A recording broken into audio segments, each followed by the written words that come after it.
Hello, world. This is Carole from Viva Vacation, and I've got my husband Bernie sitting right next to me. Hi, everyone. Glad to be here. This is our fourth podcast of our 30-day European adventure. And today we're going to be talking about beautiful, amazing Italy.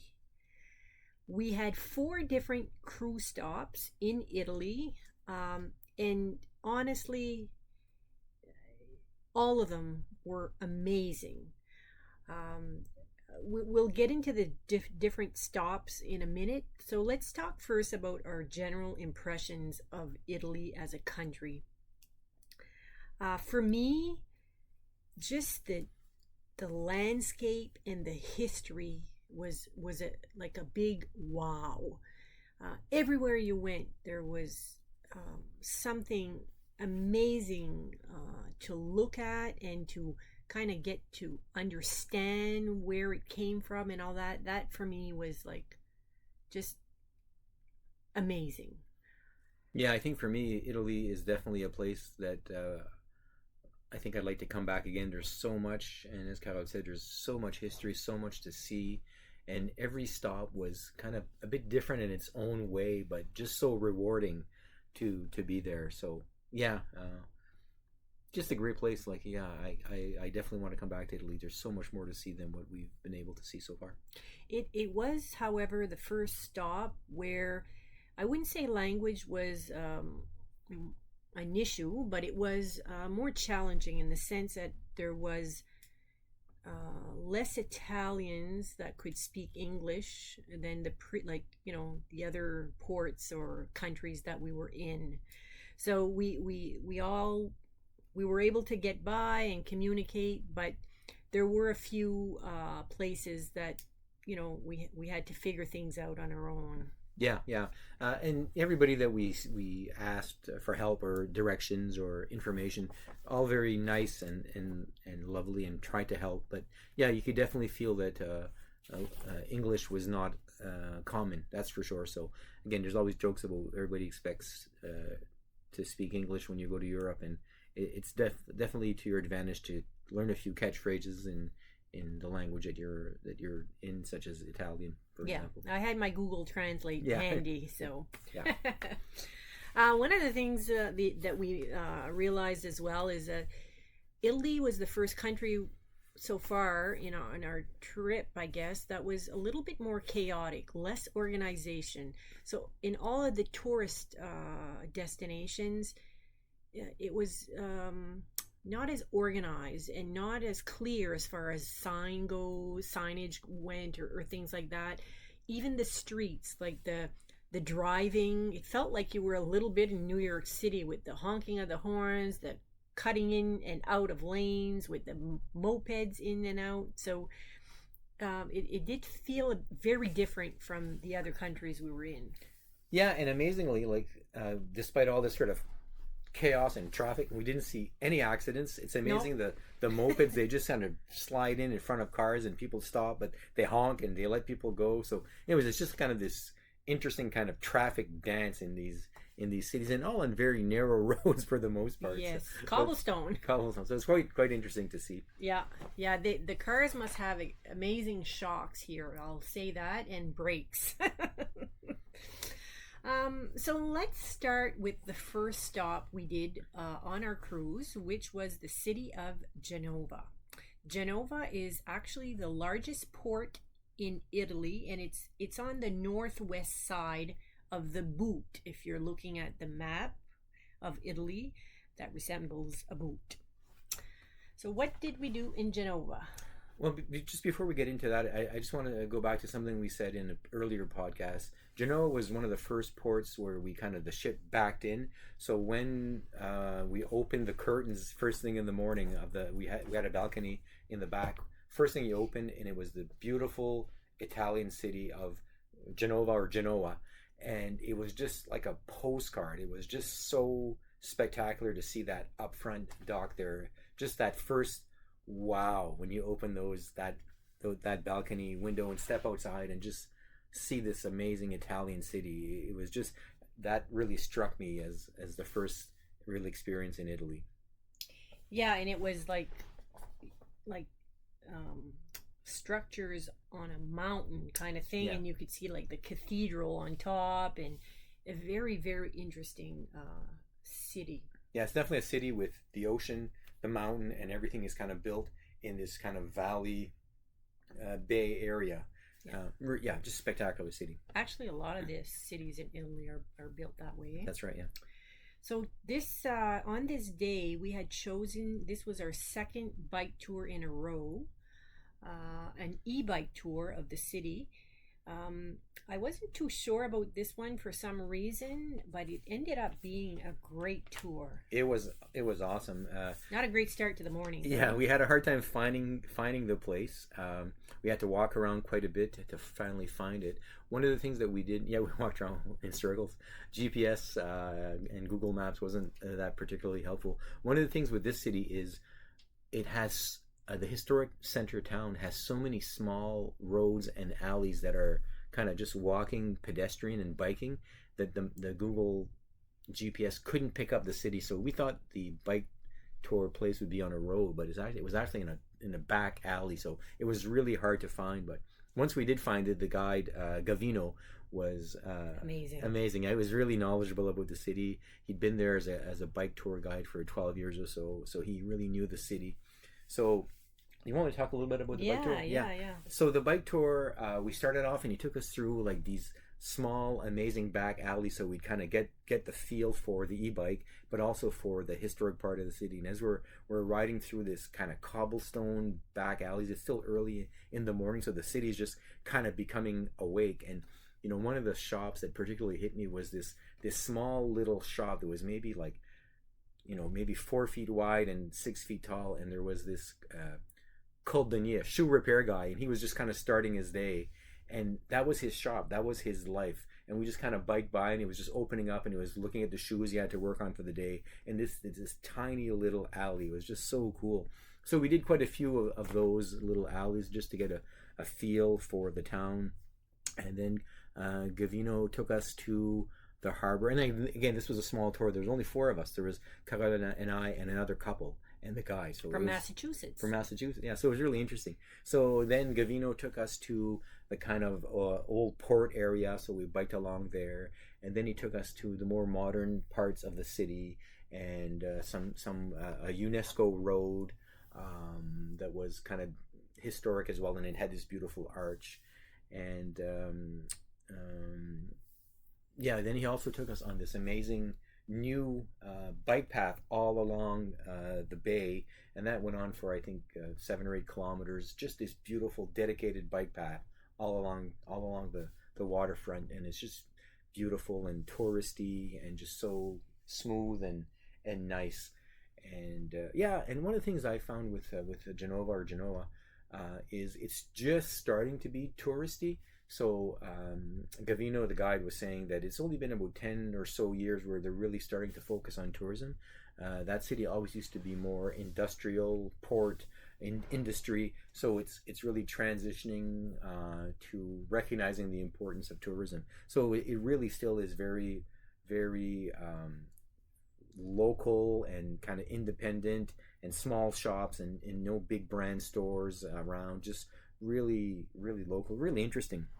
But those small little alleys, they're so breathtaking. You can just imagine historical, like gun battles and sword fights in these back alleys. Maybe I've watched too many movies, but that was the kind of feel of these little black dark alleys that were kind of intimidating at first. But then as the city woke up, these people everywhere walking down these I know. little alleys, and it's a flower shop, and it's a bakery, and it's just amazing. Yeah, like early in the morning, when it was a little darker, like I was thinking, oh my God, are we going to get robbed here? But as the day went on, you realize, no, this is just, normal city streets, if you can call them streets, but very, very nice city. Now, I said earlier that I had some hesitations about our tour, and one of the reasons was that we were driving or biking, I guess, a lot on streets with cars. However, what I felt here was that Genoa was extremely a city that's really bike friendly, a lot of wide bike paths. So I never really felt any risk, I guess, biking in that city. Like, Yeah, you did great. You did great biking in there. yeah, no, it was beautiful. Like along the coastline was Yeah, breathtaking.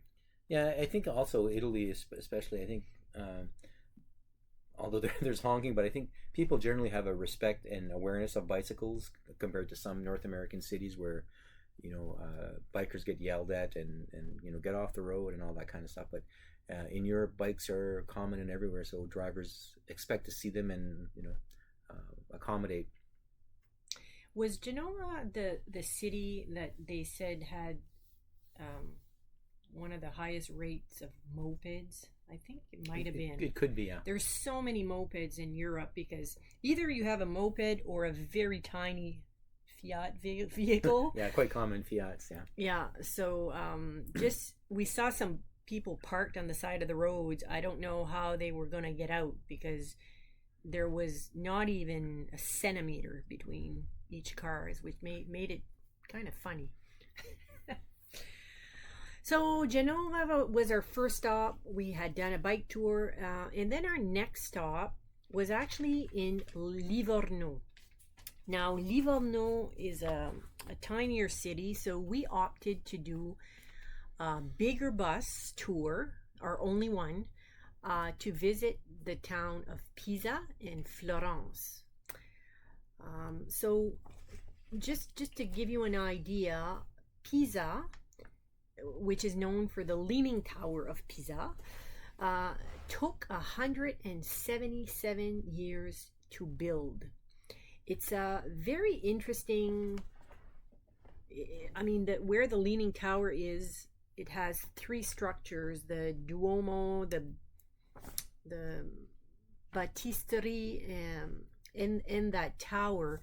But it felt almost like a little bit of a tourist trap in the sense that it felt like a little bit isolated from the city. Didn't you get that feel? Yeah, it's isolated from the city, and then you kind of get there, and there's this kind of they funnel you into this kind of gateway alley full of little kind of tourist shops with all the trinkets and the coffee cups and the keychains of the Tower of Pisa, and there's vendors trying to sell you stuff and umbrellas and ponchos and all these kinds of things. So you kind of have to walk all the way through that, and so it's a bit kind of touristy, and you feel like okay, yeah.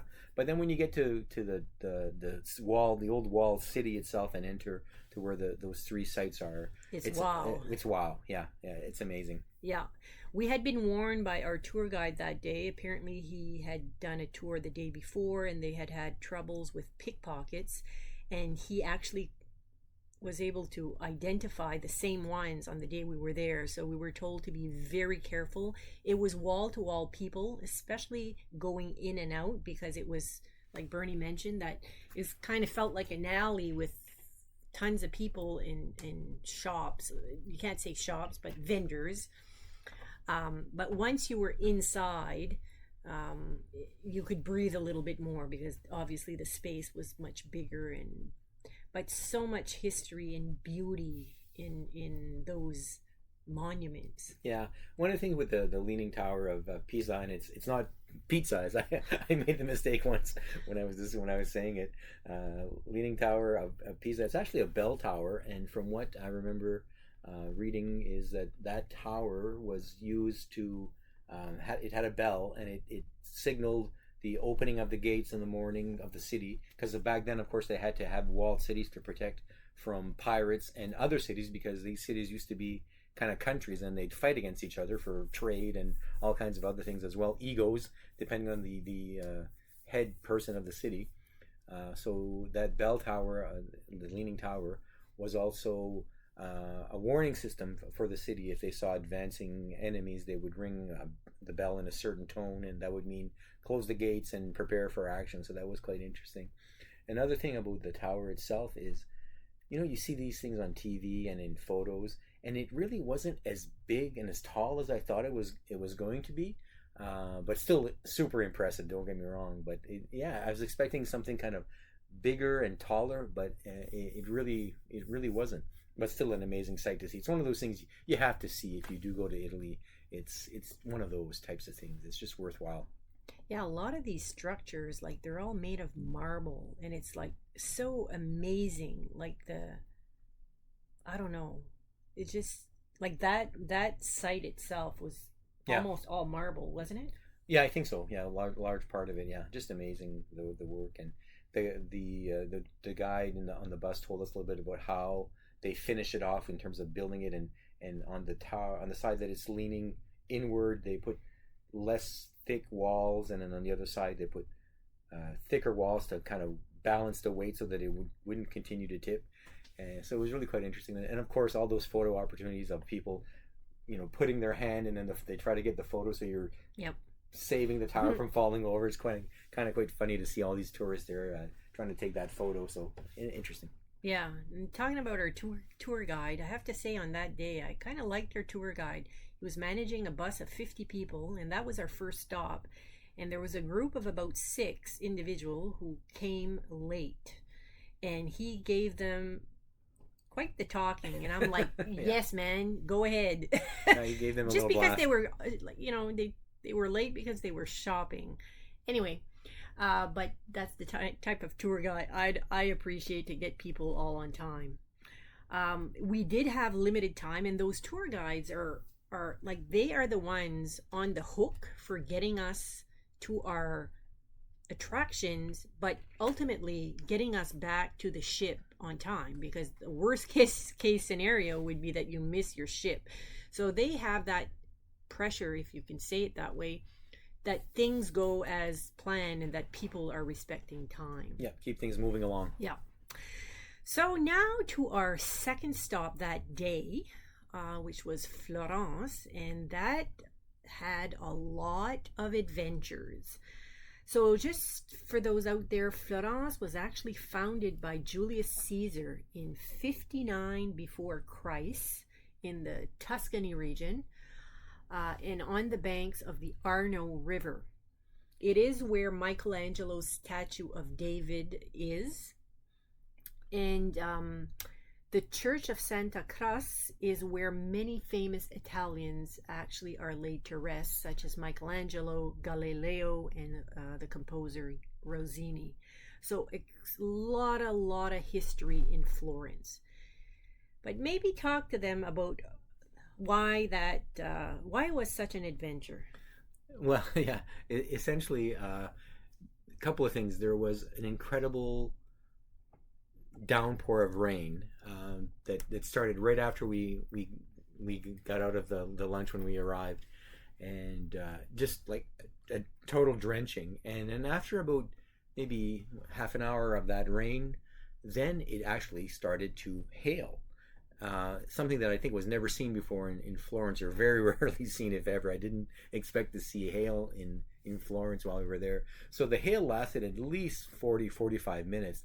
And there was these, pellets. Quarter size. Yeah, pellets of ice. And we took some amazing photos and videos, yeah, and we huddled in this alleyway and just kind of watched the hailstorm kind of go by, and seeing people running around, and it was just something to behold anyways. And then once the hail finished, then it rained for another 45 minutes. 45 minutes, an hour or so. So Florence was not as fun as we had hoped. It would have been a beautiful city for us to see, and on a nice day. Just it's just astounding, like the history and the architecture and the buildings.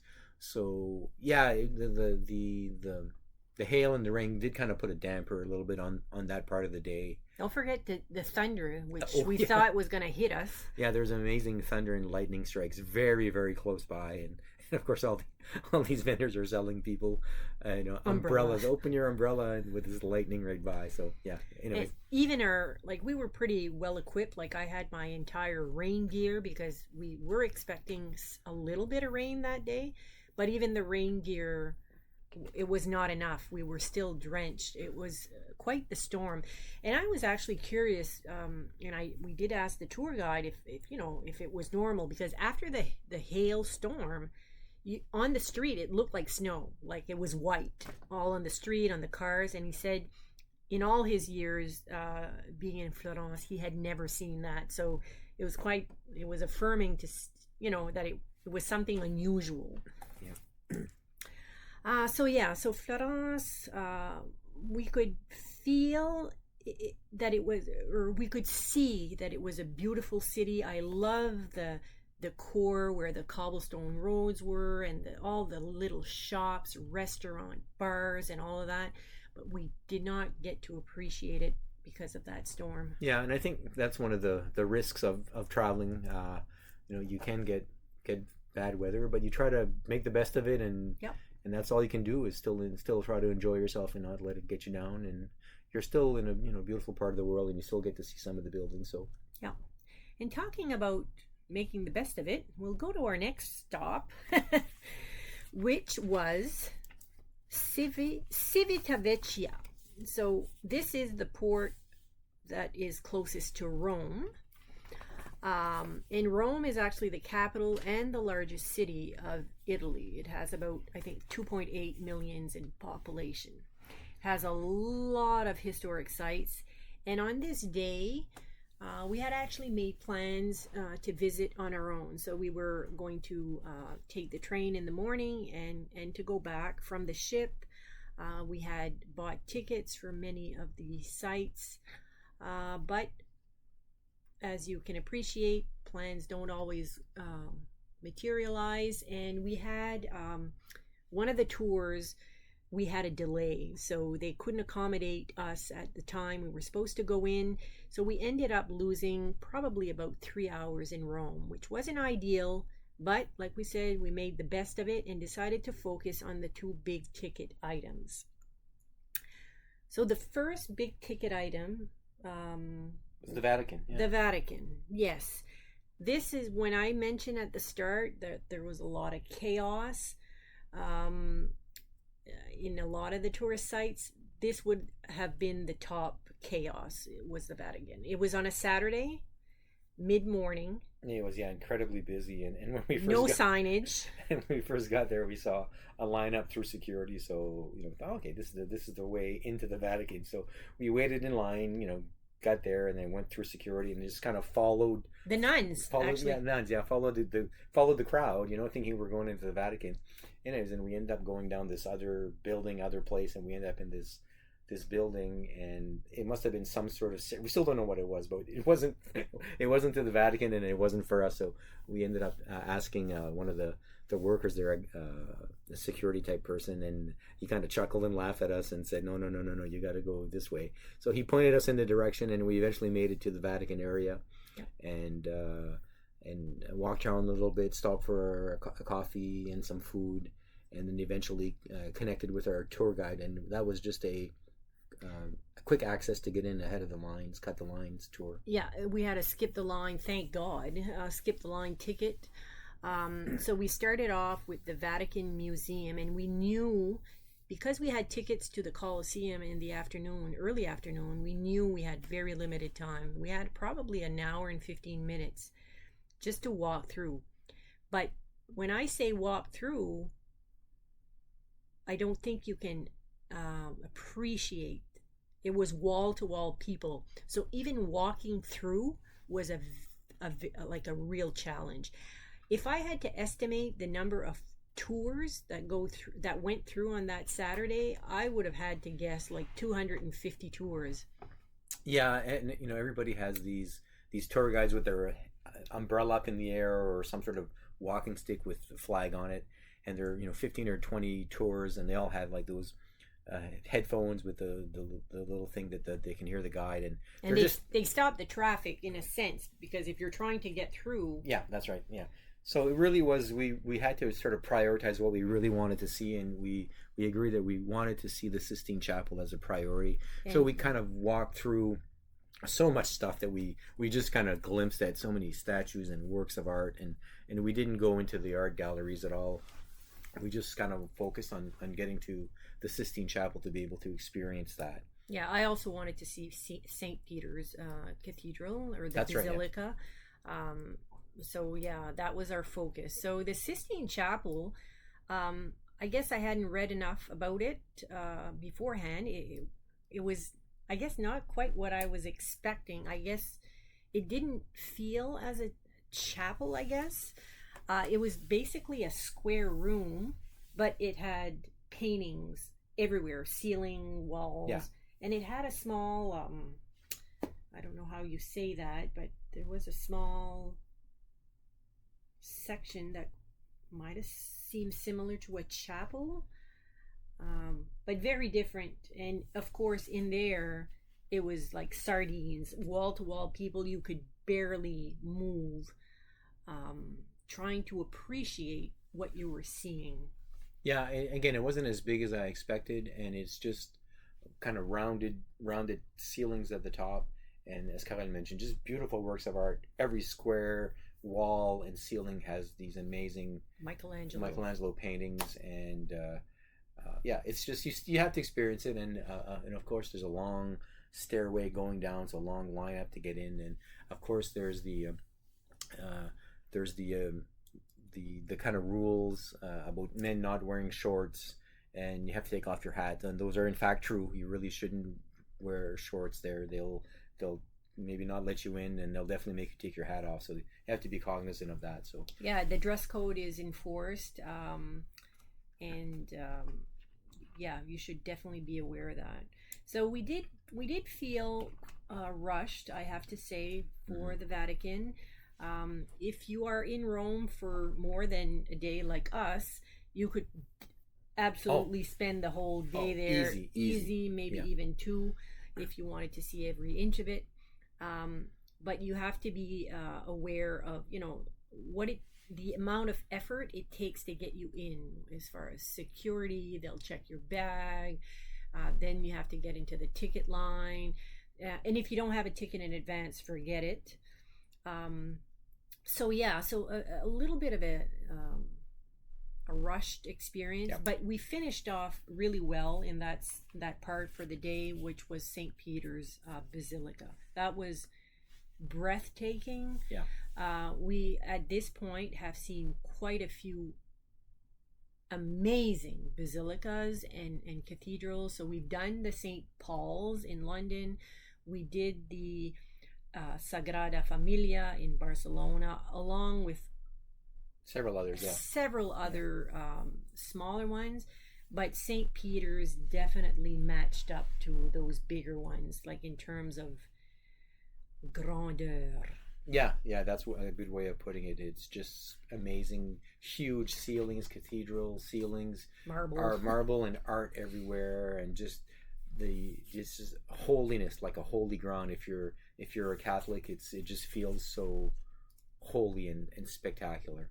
And there's people from all over the world there, and you can see that some people are very ultra religious, and for them it's their pilgrimage to go there. So it's interesting to see that element, that there are so many people who believe in the church and go there as their kind of lifetime dream, and it's quite interesting to be there. Definitely worth seeing for sure. Yeah. So then, just like I mentioned, because we were a little bit rushed, didn't eat very well that day. It was grabbing stuff here and there, and but we took a cab and made our way towards the Colosseum. Really nice cab driver. I remember him because he would point out the Spanish steps and stuff that we wanted to see but didn't have time for. So I really appreciated that cab ride. Yeah, all three took 3 cabs, I think, in Rome, and all 3 cab drivers were incredibly nice and helpful, and one cab didn't even want to take our money because we didn't go far enough, and he said no, but we ended up giving him a little bit of cash anyways. But I've never seen that before anywhere. Nope, that's right. Yeah. Now the Colosseum. Now this was my big wow. Yeah, that was impressive. That was impressive. I don't even know how to describe it. I mean, the history, of that place, and just kind of imagining a life back then is so, well, it's so hard to do. Yeah, yeah. It's I tried to think of, is it kind, was it kind of like going to see a hockey game in a big NHL city like Montreal or Toronto or Boston, and it's kind of like that, but it's more than Not. that. But it's not, because it's people were dying, on the floor of the Coliseum. There's all kinds of events, and the mob of Rome, and everything you've seen on TV shows, if you watch any movies like Gladiator and those types of things. It's just so impressive and just so big, and you can just feel the history of all the things that went on there. So amazing place. It's one of the things that's hard to describe. We're struggling for words to describe it, but Yeah. it's another must place to go see. Yeah, definitely. It definitely one of the highlights for me was the Colosseum. Yeah, we took some great photos there. I'm looking Yeah. forward to really sitting down and going through all of them in detail. Yeah. So then we had to take a cab to the train station Hmm. and back to the ship. Yeah, that's right. So yeah, because we were on our own that day, it did put a little bit of pressure on us to make sure that we were on time, and not just on time, but like made we accounted for les imprévus, like made if something happened, that we had enough time to react, kind of thing.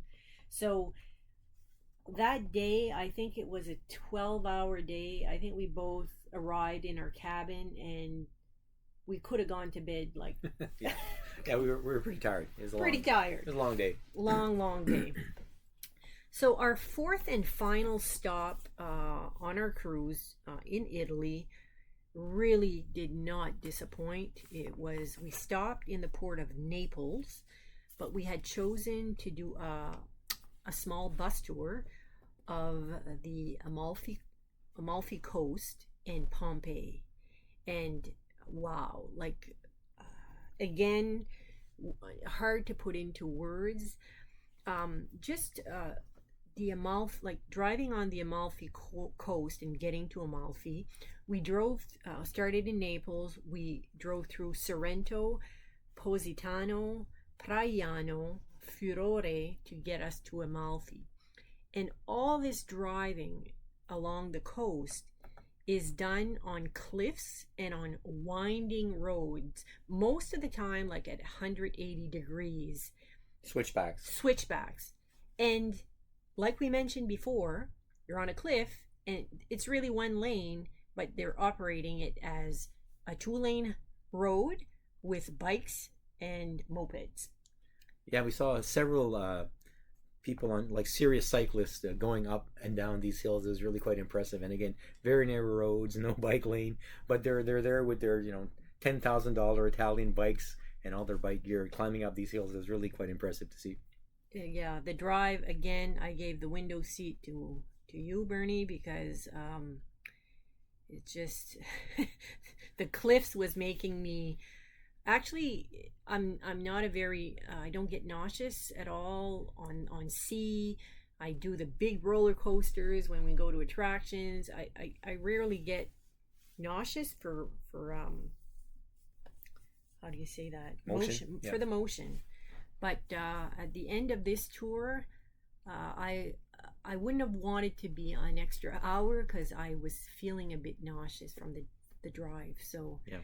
but once we got there, like, whew. Yeah, Amalfi, the town itself, is where we did our major stop and had lunch and had a little bit of time to walk around and take photos. It's just hard to describe. It's just one of these cities built on rock with all these housing structures, just kind of built into the cliff face, overseeing the Mediterranean Ocean, this beautiful bay and this kind of small rocky beach, and it's just spectacular and very touristy, very, very, very busy, but beautiful little shops. There's like a touristy walking street along the way, and this beautiful pier that you can walk out to and take these amazing photos. And we got some great photos in Amalfi, but it's just your eyes and it's just so visual, this coastline. It's big, it's wild, it's rocky. There's houses and old fortresses built all in there, and it's lemon producing area, so there's lemons tons of everywhere. lemons everywhere, and tomatoes as well, but mostly lemons. And it's also known for ceramic building, like building beautiful ceramic works of art and ceramic tiles. But yeah, just an amazing place to go, and it's of course very touristy, and the rich and famous go there, and there's all these amazing boutique hotels, kind of that you don't even see, but you can see a little staircase going down to this amazing hotel. So just a spectacular place. It's just hard to describe. It's just beautiful. Yeah. Yeah, I can tell you, I wouldn't like to be an engineer in Amalfi, a driver, or a biker. Yeah. I would not survive. Would not survive. One of the interesting things that happened while we were there, the tour guide told us, oh, there's a really, really nice church right in the back there. So we kind of started making our way to that church, but there was a procession of young children. We assumed it had to be like a communion celebration. First communion celebration. It was so neat. They were kind of chanting as they were walking through the cobblestone roads, and they walked all the steps up to the church. It was quite special. Yeah, it was really interesting to see that. It's something that you don't see anymore in North America. But yeah, the priests were singing and chanting, and so were the children, and there was police directing traffic and telling tourists to get out of the way so the procession could go through. And it was just a little moment in a slice of life in Amalfi. It was kind of neat to see that. So even though I've said that I was, the driving made me a little bit nervous, if you get a chance ever to see the Amalfi Coast and the city Amalfi, do what you need to do to get there. Take a little pill, I don't know, Gravol or whatever, but it's a must do. It's just breathtaking scenery. Like no other. Yeah, that's, I think, one of the sights that I'll never forget. It's just those visuals of being there. Just it left an impression on me. Yeah. So after that, we went way up again into the mountains to go back down to make our way to Pompeii, the city of Pompeii, which was another wow. Yeah, that's another. So the city of Pompeii is very close to Mount Vesuvius, and Mount Vesuvius is a volcano. Actually, it's still an active volcano, but in 79 AD, it erupted and actually completely buried the city of Pompeii. This is another. There's so many UNESCO World Heritage Site, but it completely buried the city. And honestly, since that time, basically almost 2,000 years, they've been digging. It must be an archaeologist's dream. They've been digging to find, the history of Pompeii. Again, hard to explain in words. Yeah, and we had a guided tour, and our tour guide was Alfredo. And he was really, he struck both of us actually as kind of this Pompeii geek nerd. He was so knowledgeable. Yeah.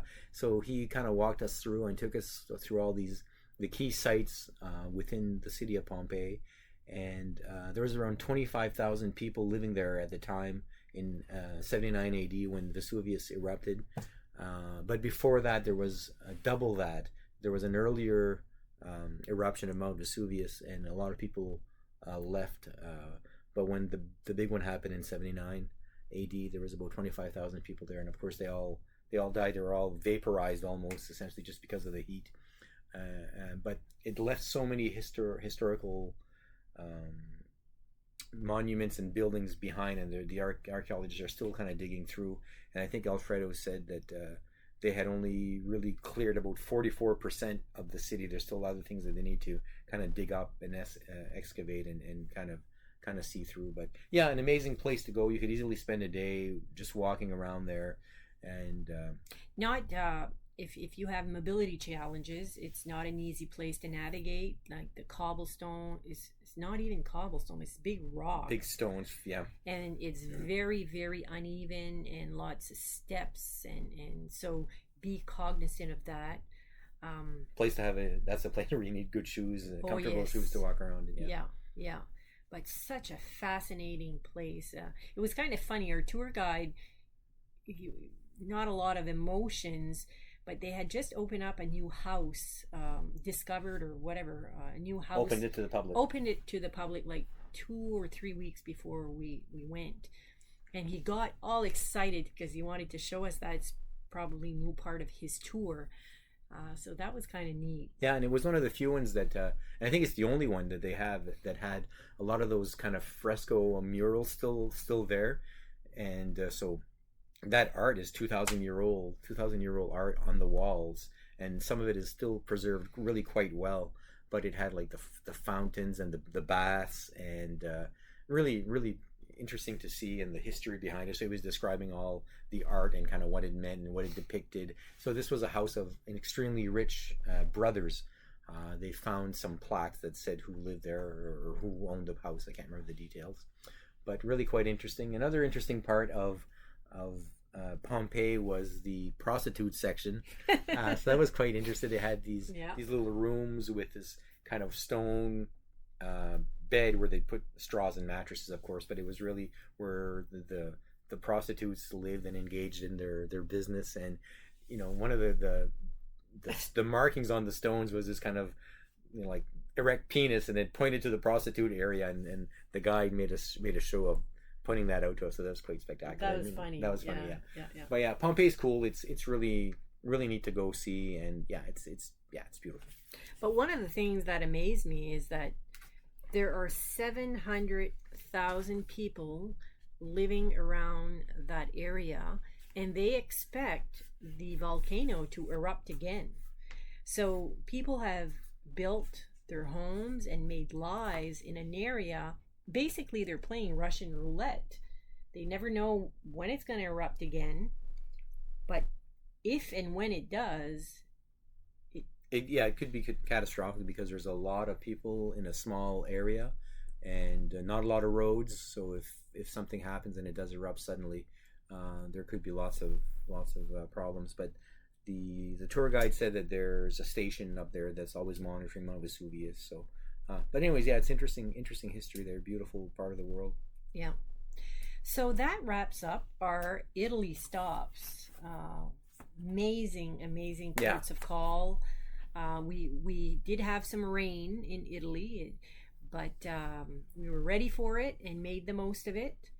And I guess that's a wrap for Italy. We'll be back in a few days with Greece and Turkey. Until next time, viva vacation. Bye, everyone.